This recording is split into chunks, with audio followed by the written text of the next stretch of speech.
that self sense, that, the sense of being a separate self, it's one of the ways to be able to soften it is by relaxing into into the vaster space that you are. So it too is allowed to be, but it's not hyper focused on. It's an arising. Okay, so you have a sense of self until you don't. And it thins out. It thins out.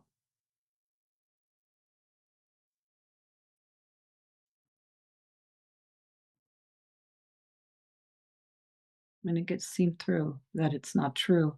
And then it gets seen through the whole organism, the body, the mind, the psyche, the personality, all the places that the self sense has become entrenched. Your conditioning, the way you do things, the way you do life, the way you communicate. So during the day, you can practice feeling your boundaries of this container that you normally operate within. Just relax more. Let the waves of the ocean just take you to surrender. That's what the whole point of surrender is about. Surrender is the same as relaxing,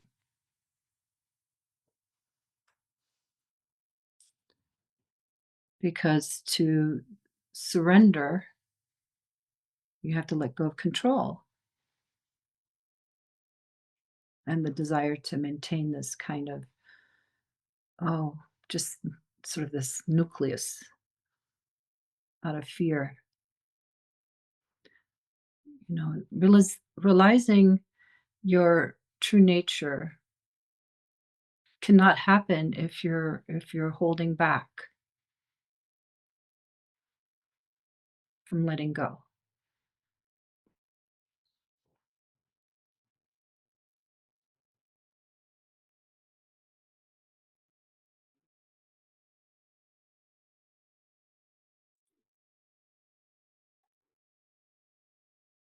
So you practice softening your boundaries of your limited self, what you take yourself to be.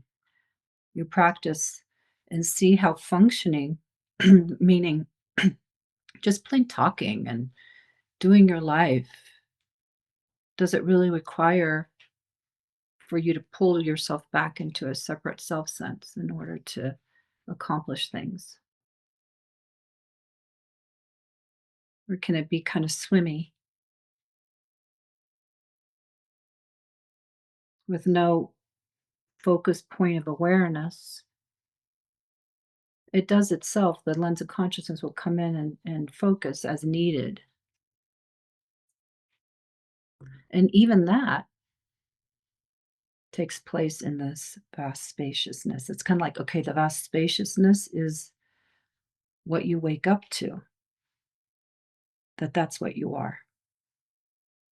And then within that, this lens of consciousness, kind of like a camera lens, goes very focused on a task, and then it goes out.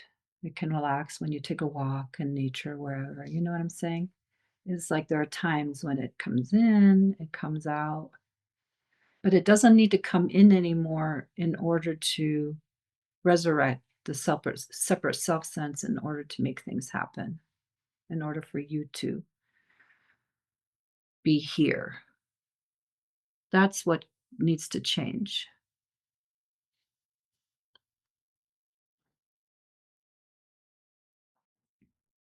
Okay, so that's one of the pieces is learning how to relax. It's, relaxing into your being, really. A backward step, and then relax into your being and seeing and practicing how to function from that place of being more unbounded.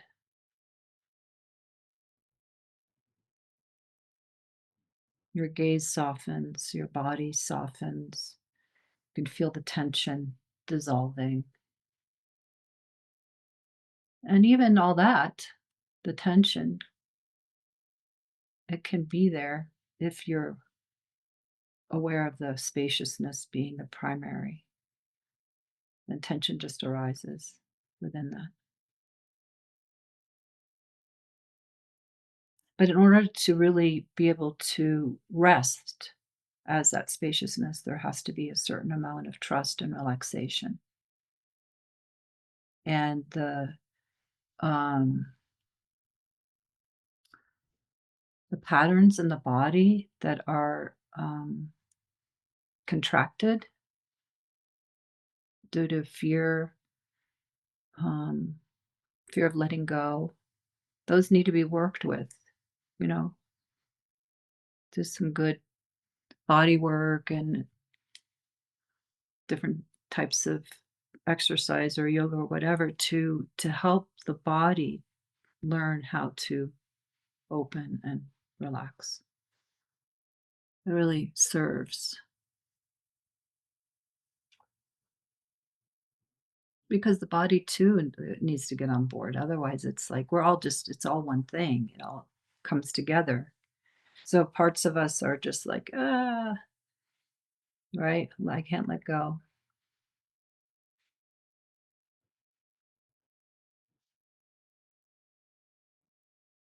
And then you work with that.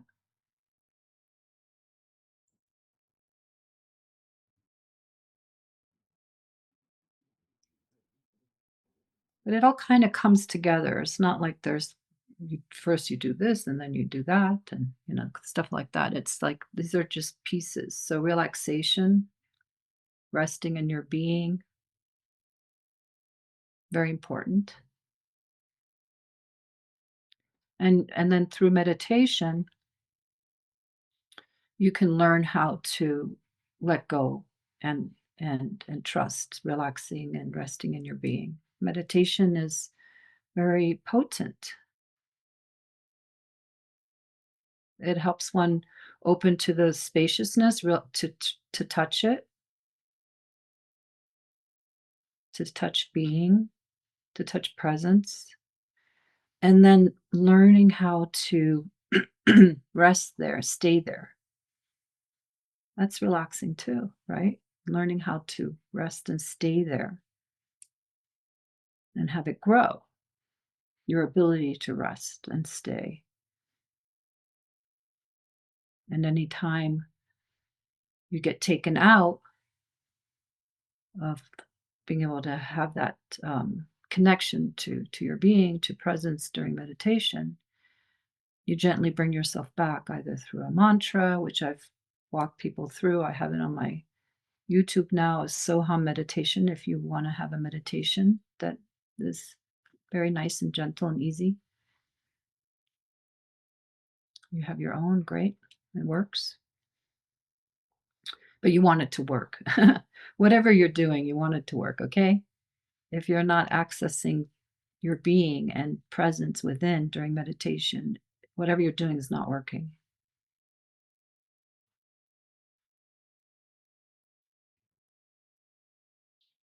And I also speak, about the felt sense of presence. It's not just you recognize awareness is recognizing itself as awareness, but then in order for it to be lived during your daily life, it needs to go down into recognizing it as a felt sense so that you can sense it during your day. Is it here now? It's not only abstract, awareness is awake to itself as awareness. That's nice and it's spacious, but can you also feel it? That's another level of deepening your and grounding and awakening what you have awoken to, what you have recognized. Awakening is simply making presence conscious through and through, um, in an abiding way. And so during meditation, if you're resting as awareness, and if you're having a hard time accessing this, then feel free to contact me and schedule a session. I'm happy to work with to support you if that's something that's still evading you. You know, you don't want to be spinning your wheels like a little gerbil. You want to really like have an understanding of what it is where you're supposed to put your attention. Okay? Otherwise, it's like just year after year, it's like nothing's much happening. It's not your fault, but you need good guidance of where to place your attention. Everybody has access to it, even if it's a small sliver at first.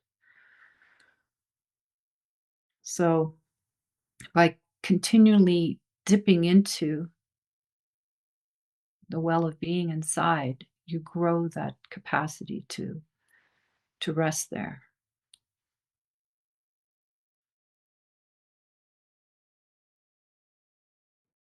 I think there's some kind of like yogic saying about dipping cloth in dye, you know. First it's white bleached, and then you dip it over and over into a vat of indigo, let's say, a yummy indigo blue.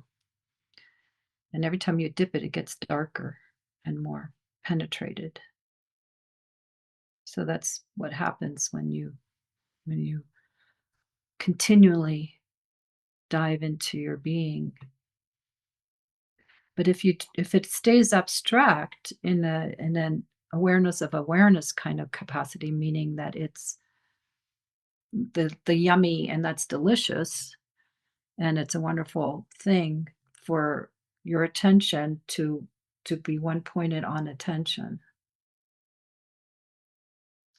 being one pointed on that which is your being, one rest, just whole and complete. So your capacity for attention, which is in meditation is your focus, is resting on being.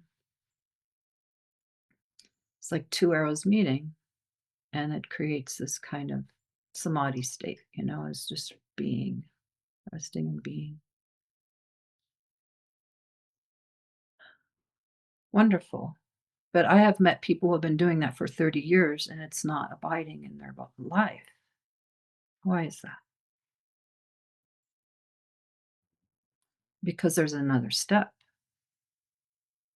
And that other step is that then there's this question that needs to come. What is that? What is the felt sense of being in the body? What is the felt sense of it?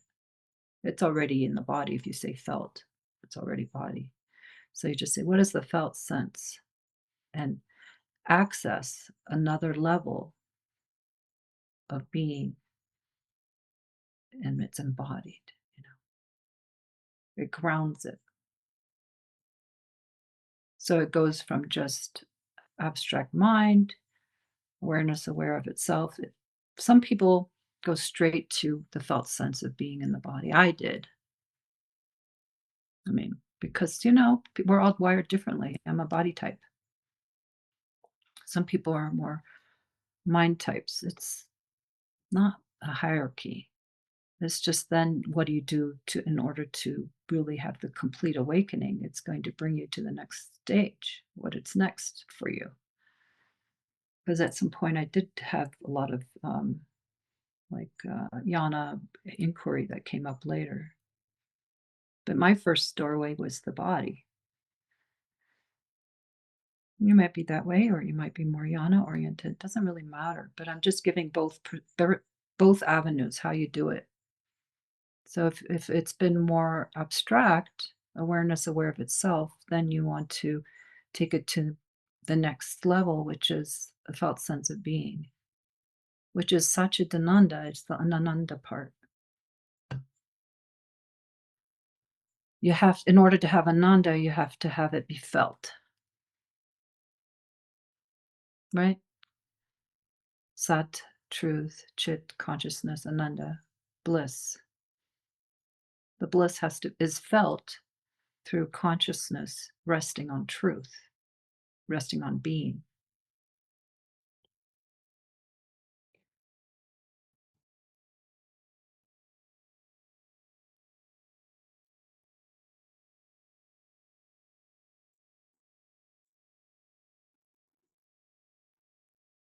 And so then during the day, it's easier to access truth if you're starting to be able to sense it in the body, sense it in here. It's like, okay, is it here now? It can be in that awareness is aware of itself kind of abstract way. Is that here now? Yeah. But is it here now also as a felt sense being?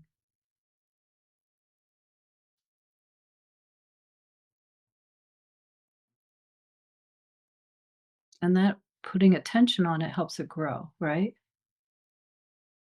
We know that, right? We know that.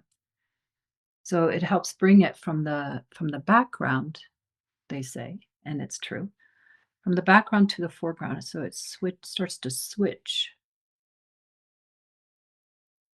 So what has been unconscious to itself. Oh, I got balloons. I love that. Let me do it again. Party. Um, I did, I don't know how to turn this off. I got a new computer. It's like you make little hand gestures and things happen. So, yeah. So what's been in the background unconscious to itself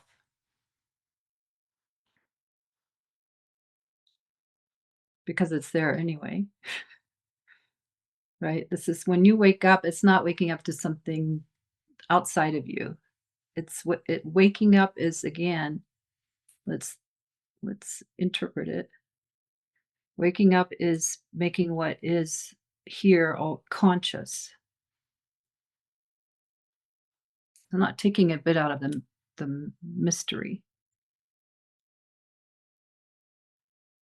So you have the power to to do this.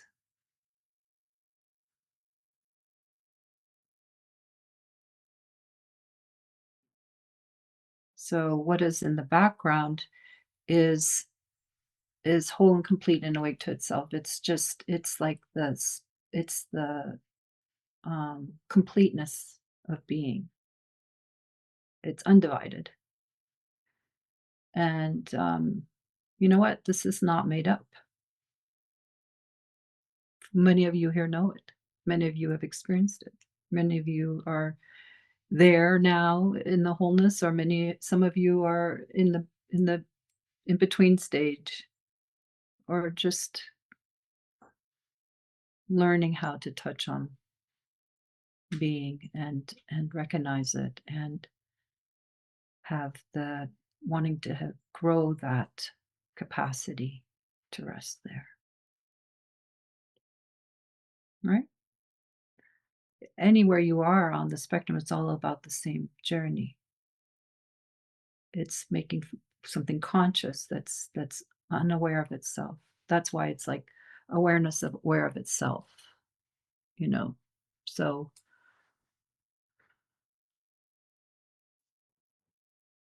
awareness is your ability to um awareness aware of itself is your awareness is the first half of that bit.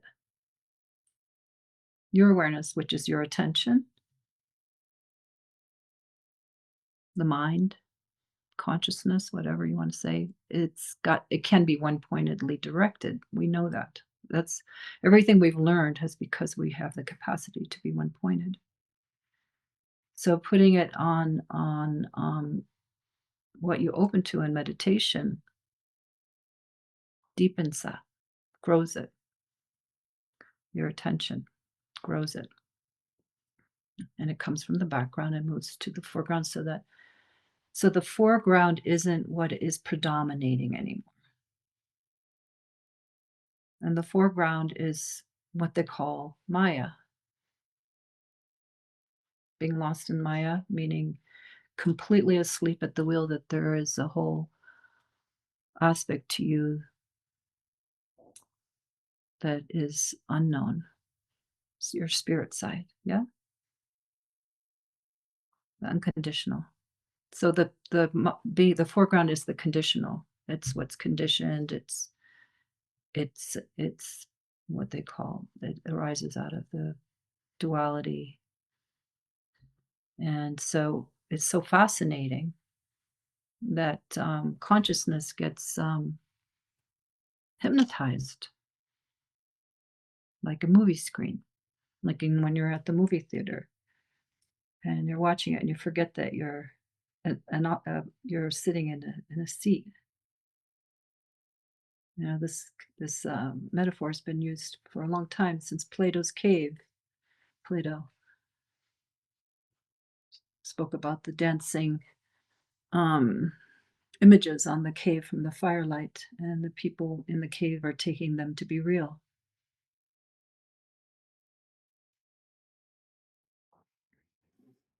It's the same thing that's happened ever since the dawn of humanity, when they began to be able to be self-conscious.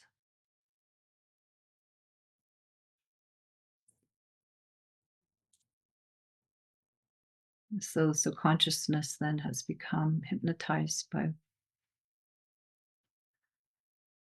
all things on the outside, and is lost to its wholeness.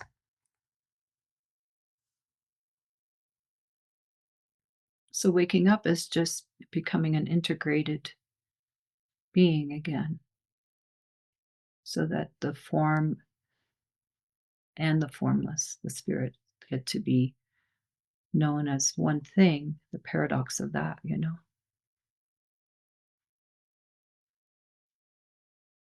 It's not so paradoxical once it's understood.